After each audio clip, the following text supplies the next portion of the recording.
Selamat siang anak-anak.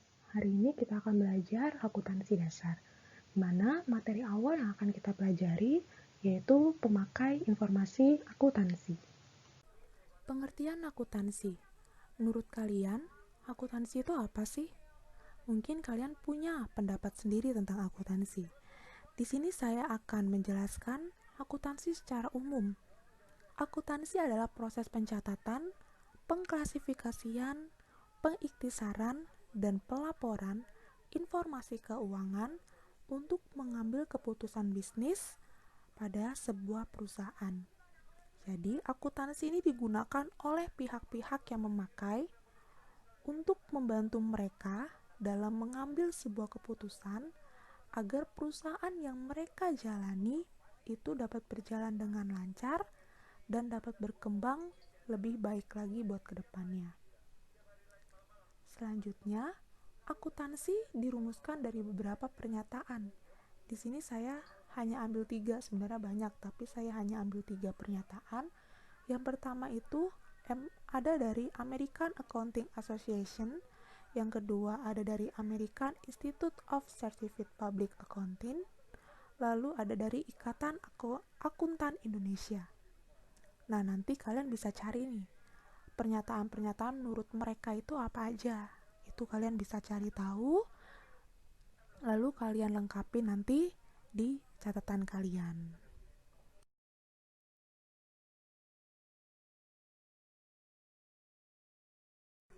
Sejarah akuntansi dimulai sekitar tahun 3600 sebelum Masehi, di mana pada saat itu ditemukan catatan pembayaran gaji di Babilonia.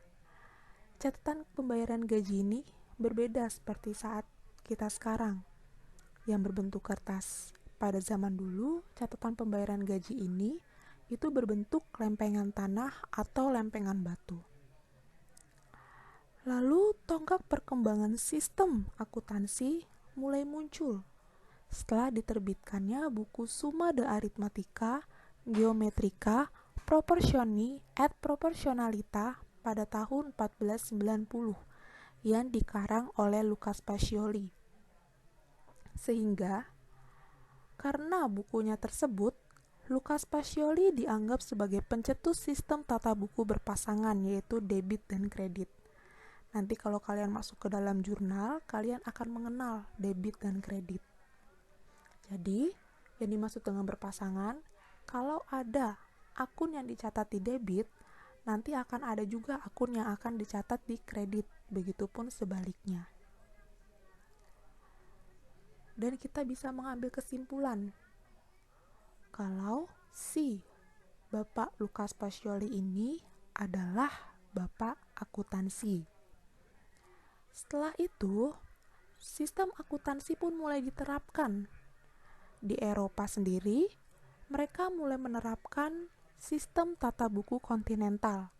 Sedangkan di Amerika, karena mereka lebih mendominasi pada pusat perdagangan, mereka menggunakan sistem Anglo-Saxon. Dan setelah itu, di Indonesia sendiri, pada saat penjajahan mereka menggunakan dua sistem tersebut, yaitu kontinental dan Anglo-Saxon. Tapi setelah itu pada tahun 1970 Indonesia pun mulai menganut sistem Anglo-Saxon atau akuntansi yang sekarang kita pelajari ini. Anglo-Saxon mulai digunakan di Indonesia itu karena adanya penanaman modal asing dan sebagian dari modal asing tersebut menggunakan sistem akuntansi Amerika. Jadi otomatis mau tidak mau Indonesia pun mulai menganut sistem Anglo-Saxon tersebut. Dalam akuntansi ada 3 tahapan. Yang pertama tahap pencatatan, kedua tahap pengiktisaran, dan yang ketiga ada tahap pelaporan. Pertama, tahap pencatatan merupakan kegiatan mencatat setiap transaksi yang telah diidentifikasi secara kronologis dan secara sistematis. Jadi maksudnya, ketika kita sudah menerima bukti transaksi, kita harus mengurutkan terlebih dahulu bukti-bukti transaksi tersebut, yaitu kita harus mengurutkannya mulai dari tanggal 1 sampai dengan tanggal 30 atau 31 pada bulan tersebut. Setelah kita urutkan, baru kita melakukan pencatatan. Nah, langkah pada tahap pencatatan ini ada dua, yaitu kita membuat atau mencatat dalam jurnal umum, dan yang kedua kita posting ke buku besar. Lalu selanjutnya di tahap pengiktisaran merupakan kegiatan untuk membuat ringkasan dari data keuangan yang sudah diproses sebelumnya, dengan tujuan agar data keuangan perusahaan semakin mudah dibaca dan dapat dianalisis. Jadi sebelumnya pada tahap pencatatan, kan tahap akhirnya kita melakukan posting. Nah, posting itu kan masih sulit buat dibaca dan masih sulit buat dianalisis. Kita masuk ke tahap pengiktisaran, di mana di tahap pengiktisarannya ini lebih dipermudah lagi agar bisa dianalisis lagi informasi keuangannya. Di tahap pengiktisaran ini ada 4 langkah yang harus kita lakukan. Yang pertama, menyusun neraca saldo, jurnal penyesuaian, neraca saldo setelah penyesuaian, dan neraca lajur. Lalu yang ketiga itu ada tahap pelaporan. Tahap pelaporan merupakan kegiatan untuk melaporkan atau mengkomunikasikan hasil informasi akuntansi yang ditujukan kepada pihak-pihak berkepentingan, baik itu internal maupun pihak eksternal. Jadi, tadi kan kita di tahap pengiktisaran, tahap akhirnya itu neraca lajur. Nah, neraca lajur ini belum bisa kita gunakan untuk dikomunikasikan ke pihak-pihak yang membutuhkan. Oleh sebab itu kita butuh tahap pelaporan agar kita bisa semakin mempermudah lagi informasi tersebut, informasi akuntansi tersebut. Di tahap pelaporan ini ada langkah terakhir, yaitu kita menyusun atau membuat laporan keuangan, di mana laporan keuangan itu terdiri dari laporan laba rugi, laporan perubahan modal, laporan neraca, dan laporan arus kas. Nah, dari penjelasan tadi kita dapat mengambil kesimpulan, di mana yang pertama di tahap pencatatan itu ada 2 langkah. Yang pertama kita mencatat ke jurnal umum, dan yang kedua kita melakukan posting ke buku besar. Lalu tahap pengiktisaran itu ada 4 langkah.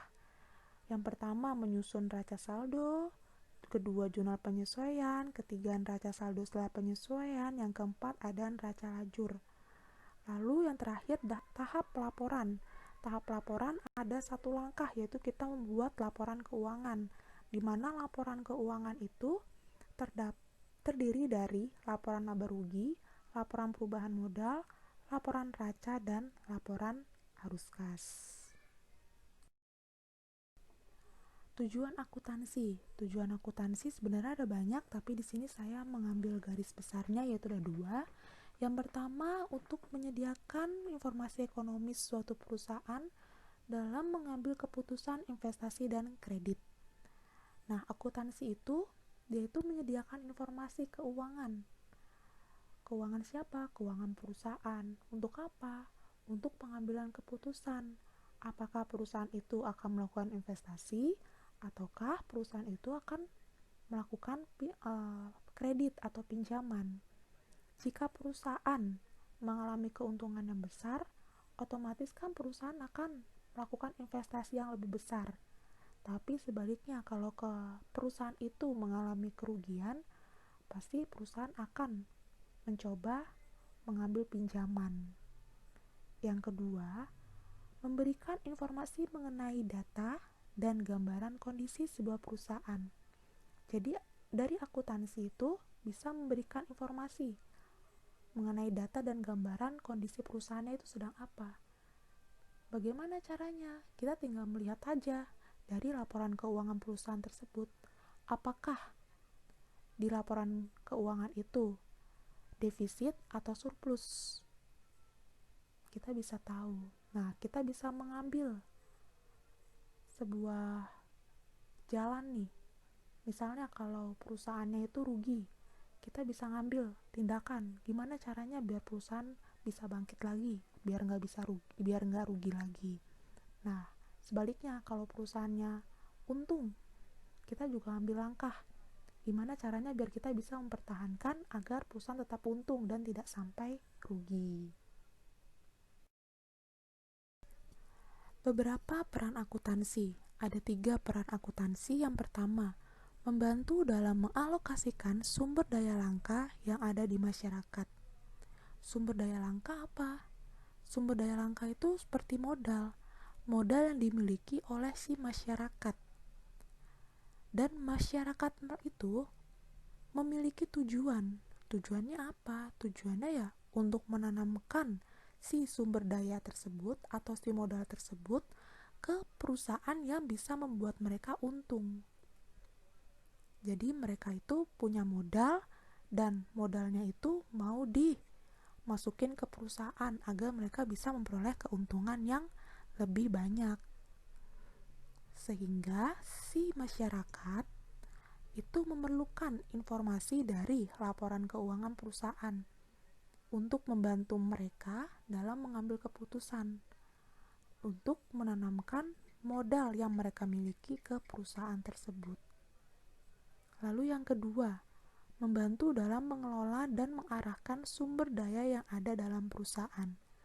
Jadi, informasi akuntansi itu digunakan sebagai pedoman. Pedoman untuk siapa? Untuk para manajer, agar dapat mengendalikan biaya-biaya yang terjadi dalam perusahaan. Jadi, agar biaya-biayanya itu tidak terlalu tinggi, sehingga tidak merugikan perusahaan. Lalu, agar bisa menetapkan harga-harga jualnya. Dan yang terakhir itu, untuk menginvestasikan sumber daya perusahaan ke bidang atau ke bagian lain yang dianggap bisa menguntungkan mereka, bisa menguntungkan si perusahaan tersebut. Lalu yang ketiga, itu membantu pelaporan pemakaian sumber daya yang digunakan oleh perusahaan.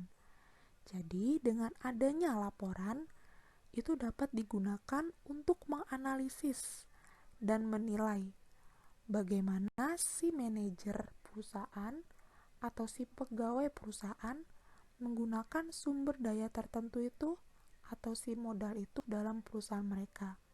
Apakah mereka bisa mengembangkan modal itu atau tidak? Pemakai informasi akuntansi. Pemakai informasi akuntansi di sini dibagi dua, ada pihak internal dengan pihak eksternal. Untuk pihak internal itu merupakan pihak-pihak yang bekerja di dalam perusahaan itu sendiri, yang terdiri dari pemilik perusahaan, manajer, dan karyawan.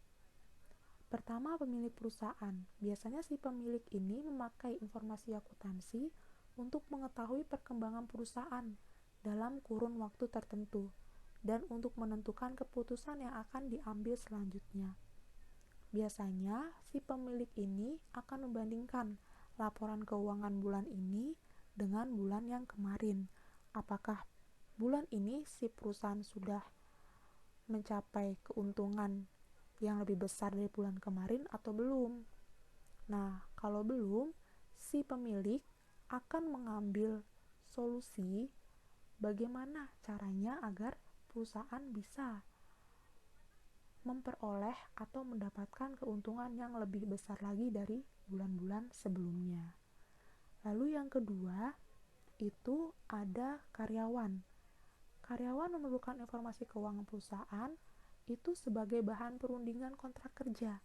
Jadi sebelum dia menandatangani kontrak kerja atau sebelum dia menyetujui untuk bekerja di perusahaan tersebut, dia bisa melihat laporan keuangannya perusahaan tersebut dulu. Apakah laporannya baik-baik saja atau lagi dalam masalah.